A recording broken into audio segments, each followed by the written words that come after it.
Assalamualaikum warahmatullahi wabarakatuh.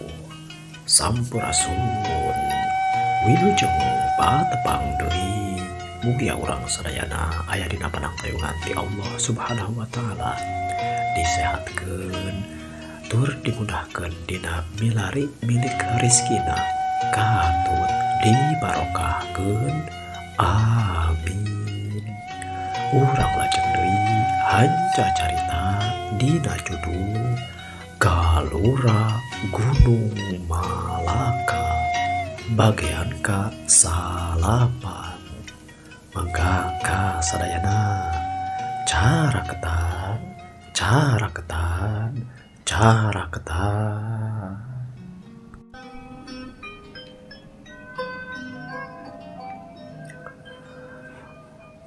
Kakocapkeun di pahumaan wewengkon Cikajang, si Jaguar masih keneh ngobrol we jeung sababaraha urang anak buahna, nyaeta si Gumarang, si Jamring, katut si Sebrentea. Karungu si Jaguar nyarita, "Gumarang, kumaha kaayaan ayeuna di wewengkon Kadipaten di dayeuh Kadipaten? Di kawadanaan Cikajang katut kawadanaan nu sejena, khususna mah dina kaayaan rakyat jeung pamarentahan. Sababaraha poe ieu anjeun kukula dititah naluntik nalingakeun kaayaan naha rakyat dina kaayaan sangsara atawa keur waluya."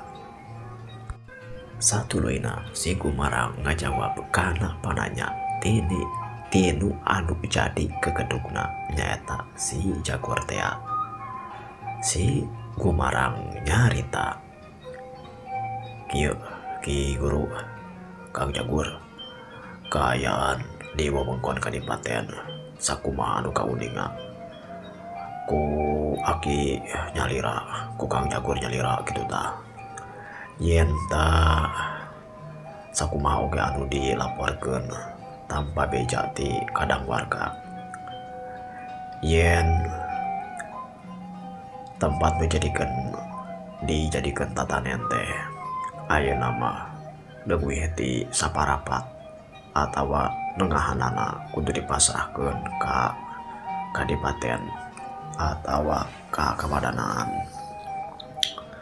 Ari anu kauning ka kaula mah, yen ari pamarentah atawa menak mah utamana mah ti Kadipaten nyuhunkeunana teh 1/20 ditamihan pajak, tapi kahanapna kawadanaan jadi 3/10, malahan mah jadi 5/10, hartina mah hampir tina satengahna.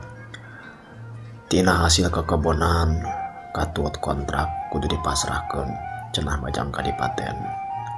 Nu kauning aku kaula, kudu kauning aku kula 3/10 na sok dilipat ku menak-menak anu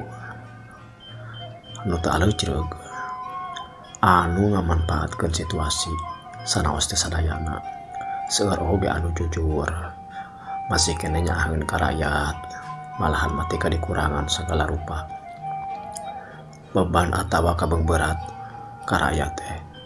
Tapi seueur oge menak-menak anu kalakah ngamanfaatkeun ieu kaayaan jang manehana ngabeungharkeun sorangan, kitu tah anu kauning aku kula.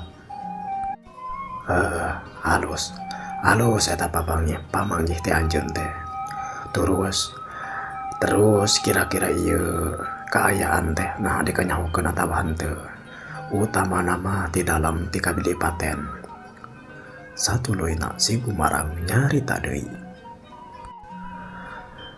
kuring ngaraos reueus, utamana mah ka anu geuning aku kuring mah aya disebutkeun punggawa nu ngaranna teh Raden Kurta sareng Raden Jangga, anu nuluntik kana kaayaan rakyat nu langsung dilaporkeun ka Kadipaten. Utamana mah ngabejakeun ngeunaan kasusahna rakyat, kitu jeung kieuna. Tapi anu karungu kukula, yen ta dalam Kadipaten teu bisa ngahukuman kalawan jelas. Naon sababna? Sabab Kaayaan menak-menak ibarat nama meureun oknum bahasa ayeuna mah oknum aparat oknum menak anu kalekah nilep ngabeungharkeun diri sorangan meureun engke bahasa ayeuna mah disebutkeun teh korupsi eta teh teu katingali jeung teu bisa kabuktikeun. Jadi cindek nama sanaos dalam kadipaten menak-menak anu masih keneh mikiran kana kawaluyaan jeung kasajahteraan rakyat ngarunggu kana kaayaan menak atawa oknum menak anu sapertos kieu teh teu bisa nyieun hiji tarekah anu anceg tur teguh sabab loba pisan disumput salindungkeunana. Jadi dina ieu mah kaayaan menak teh henteu sabongbrong hartina mah teu sauyunan aya anu hayang bener memperjuangkeun karena karahayat memperjuangkeun karena kabaluyaan kasajahteraan rakyatna tapi aya oge anu kalakah mentingkeun karena pribadi-pribadina nyalira ngarungu kana kekecapan ti si kumarang saperti kitu satuluyna Ki Jagur nyarita akur lamun kitu mah sabab lain kuring teu percaya ka anjeun tapi sajaba kula nitah ka anjeun nalungti kana kaayaan rakyat kaayaan pamarentah jeung pangurus-pangurus negara atau pangurus-pangurus rakyat kula oge sarua ngayakeun panalungtikan sakumaha anu ku anjeun kanyawan lamun dina aya saperti kieu kula pasti bakal nyieun hiji tindakan utama nama anu katukang kalawan nyieun kagorengan anu satuluyna eta hasil tina kagorengan teh dibikeun deui ka rakyat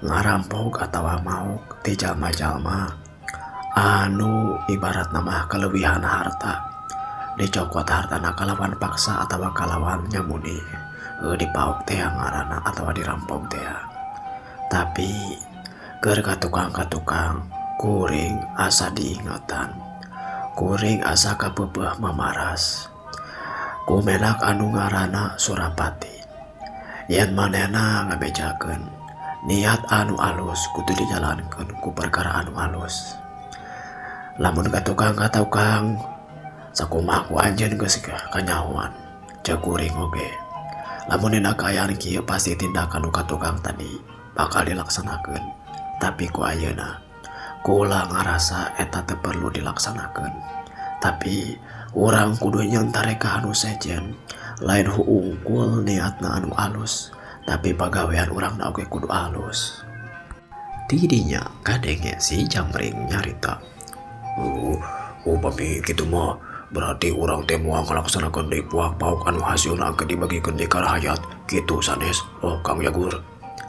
Bener pisan Jamring saperti kitu urang tong ngalakukeun deui ngalaksanakeun deui perkara-perkara anu saperti kitu tapi urang kudu neangan cara anu sejen tapi awas samemehna urang pernah ngalaksanakeun perkara anu kitu nyatang tu wae ka urang bakal aya anu tatanya atawa anu ngadatangan tapi tong sieun lamun eueuh bukti eueuh saksi jeung deui sanajan meureun urang bakal meungkeut meuli kana perkara anu katukang ibarat nama tadi teh bisa ka tempuhan buntut meong atawa lamun paribasa ayeuna mah batur nu ngadaharna kana urang nu kakeunaan getahna urang tong heran sabab keukeuh dosa nu katukang kurang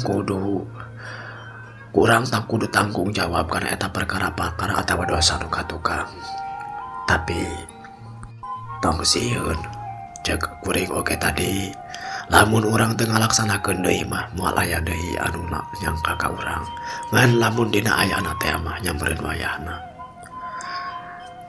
terus tarekah anu kudu dilaksanakeun ku urang ayana saperti kieu kabisa urang ngan ukur bisa mengaruhan atawa nyadarkeun jeung mereatikan ka rakyat jeung masyarakat supaya bisa silih paantai-antai tangan kudu mangabeungkeut hiji tujuan anu nguntungkeun ka sararea kalawan jalan anu bener.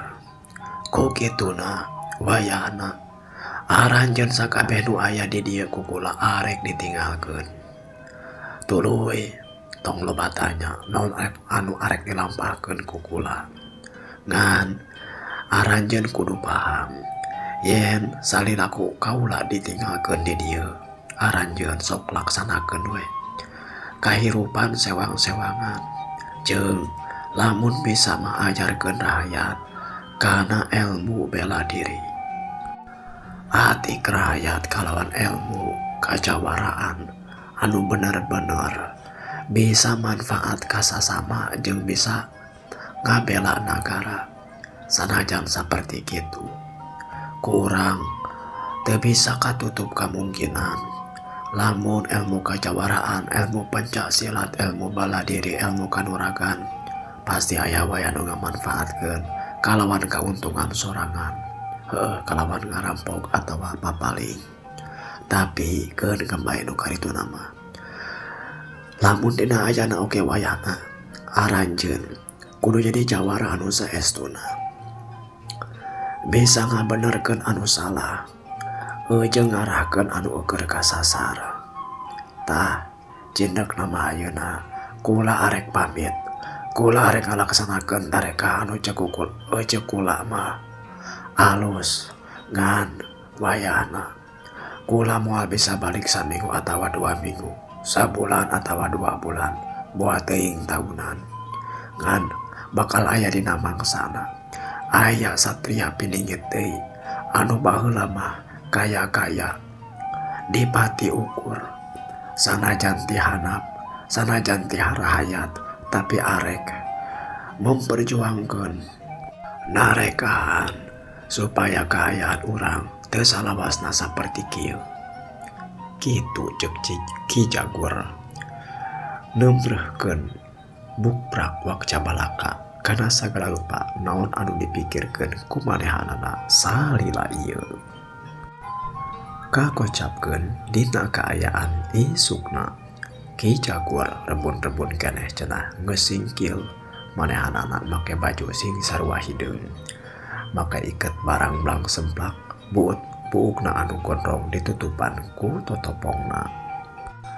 Di jero bilikna, di jero kamarna manehanana keur saged wedang dan malahan mah bedog pasreng jeung bedog pondok anu biasa sok dibawa ke kebon jeung lamun tarung dina kaayaan ngajawara geus nyangklen we dina cangkengna ditalikeun rapih pisan.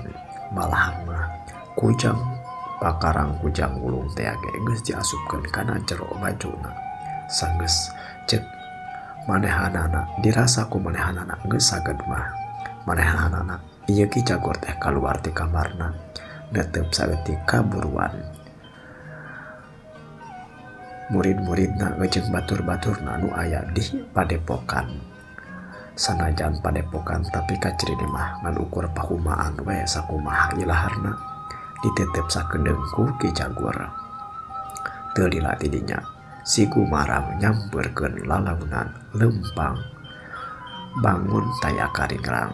Sanggeus rada deukeut si Gumarang nyarita, "Ki Guru, nah kedah kuring ngiring sareng Ki Guru atawa kuring cicing ti dieu wae?" Ceuk si Gumarang nanya kanu jadi guruna alias kegedugna atawa pupuhna di wewengkon eta. Ki Jagur satuluyna ngajawab, "Gumarang, wayahna maneh kudu tetep di dieu salila kuring can balik mah. Jeung usahakeun wewengkon ieu tong dikosongan. Sanajan aya naon wae oge. Lamun dina aya naon, wayahna anjeun kudu bisa ngabelaan jeung ngabereskeunana. Intina mah kula masrahkeun di padepokan Gunung Pahumaan ieu ka anjeun, tapi tetep tempat ieu kudu katempona saperti pihumaan, tempat nyambung-nyambung kahirupan, ulah katingali hiji padepokan anu salila ieu ku urang sararea dijalankeun." yaktos Ki Guru. Pribadi abdi bade satuhu ngalaksanakeun kana sakumaha anu dicanggemmkeun ku Ki Guru. Ceuk si Gumarang nyanggupan kana eta parentah di guruna. Sanggeus kitu mah bral we cenah. Ieu Ki Jagur teh ninggalkeun padepokanana anu disebutkeun Gunung Pahumaan. Kebat lumampahna Ki Jagur anu kaluar ti kebon Pahumaan. Gunung Pahumaan anu salila ieu manehanana cicing di tempat eta. Satuluyna geus kaluar ti wewengkon Gunung Pahumaan mah Ki Jagur lempang rintih lir ibarat macan tenangan, lempang tenang bangun taya karingrang ngaliwatan jalan desa jalan jajahan anu panjang teuing arek ka mana. Leuwih ti sababaraha poe, leuwih ti 2 poe atawa 3 poena Ki Jagur lempang mapai-mapai lembur, mapai-mapai pasawahan jeung padesaan. Kaayaan lembur, kaayaan desa, kaayaan sawah jeung kekabonan nu rupa-rupa jeung beda-beda. Saluyu oge jeung rupa-rupana katut beda-bedana kaayaan rahayat kaayaan kadang wargana. Malahan mah saliwatan kumanehanana geus kataksir kumaha cenah kaayaan pupuh lemurna, kumaha kaayaan menak-menakna, kumaha kaayaan rahayatna, nah dina kaayaan senang atawa kaayaan susah. Kakocapkeun di hiji poe harita teh Ki Jagur nincak ka hiji lembur anu katelahna teh Cikakak. Wewengkon anu geus kaasup wewengkon Pajampangan, malahan mah geus kaasup pasisian ti kabadanaan Cimalaka. Ki Jagur ngarasa capek tur lungse sababaraha poe ieu manehana ngirit-ngirit kana bekalna, jarang kana barang dahar. Dina waktu eta niat manehna sejak arek rineh heula, arek reureuh heula di hiji warung. Pikirna sakalian arek jajan cenah ngadon barang dahar di eta warung. Sanggeusna mangihan warung anu pernahna aya di sisi lembur di sisi jalan. Sup cenah ieu Ki Jagur teh asup ka eta warung. Satuluyna mah barang dahar we sakumaha ilaharna. Harita teh sakumaha biasa Ki Jagur geus beres cenah dina barang daharna. Manehanana teh pesen kana sangu jeung nalawuna. Sanggeusna beres dahar manehanana teh karep rek reureuh heula bari ngarasakeun wargena beuteung sanggeusna dieusian. Dina keur kaayaan kitu jebul cenah aya 3 urang jalmana asup ka eta warung. Paromana mah jika anu barangasan, malahan mah ngomongna oge jika anu teu diatur pisan. Satuluyna mah pesen kadaharan, malahan mah jika anu sasentak tika katingali si emak tukang warung teh jika anu rampang rempeng sieun yang harepan 3 urang jalma eta. Sakolepatan ku Ki Jagur geus kateguh 3 urang jalma ieu teh lain jalma anu bener, sabab katingali oge dina rengkak palipolahna, malahan mah tina kakacapanna oge. Salah saurang bangunna mah gegedug di antara tiduanana kadenge nyarita. Cegai, lo nyai, angke deui mah ulah dibere mingge euy, ulah dibere ampun.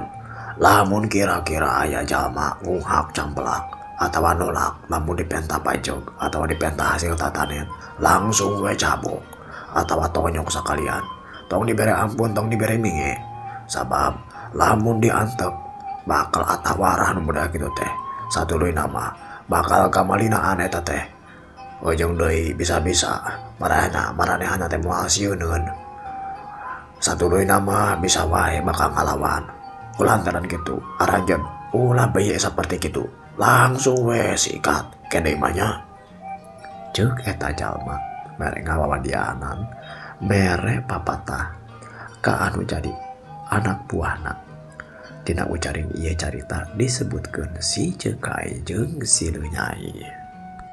Kadenge anu disebutkeun si Cekai jalma anu jangkung badag bari kumisan katingali mah kumis age meuni baplang malahan mah dadana ge rubak katingalina ieu jalma teh jangkung gede satudayna ngomong kanu jadi dundunganana nu katelah teh cenah Juragan Widura. Ieu Juragan Widura teu eleh jangkung badagna jeung si Cekai mah ngan aya saurang deui anak buahna nyaeta si Leunyae anu kacirina mah jangkung-jangkung mah tapi katingali rada begang tur jiga nu letoy malahan mah panonna oge katingali cimpeu.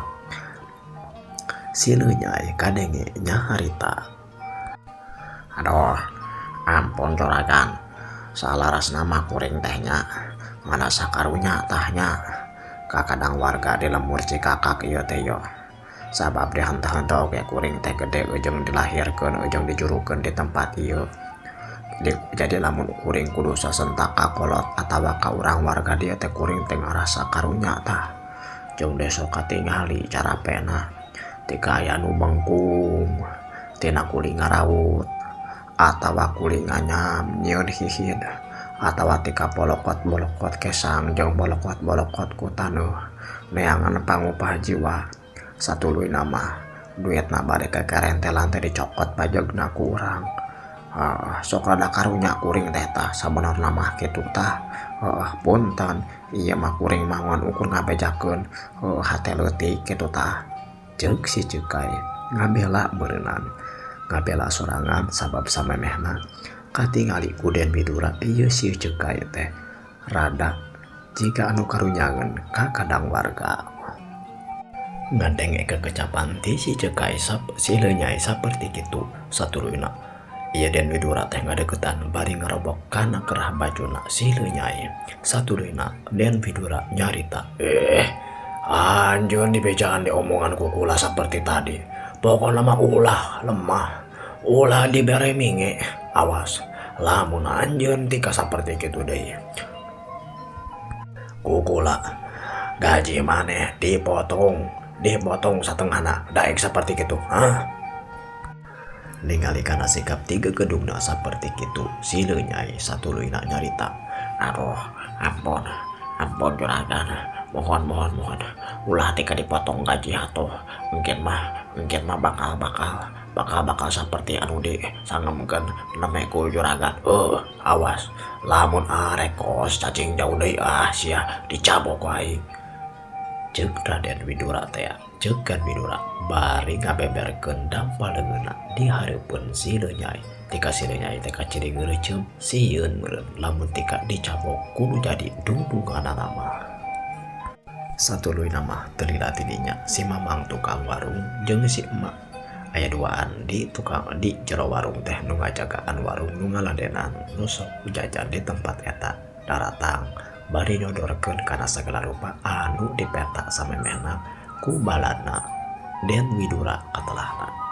Sanggeus barang dahar kitu kieuna jika nu tenang we ari keur barang dahar mah malahan mah ki jagur anu tata dicicing we cenah di pojok warung nalingakeun tapi teu ngayakeun tindakan naon sabab pikeun manehanana mah kaayaan saperti kitu dianggap wajar we sabab teu aya anu matak diriklankeun.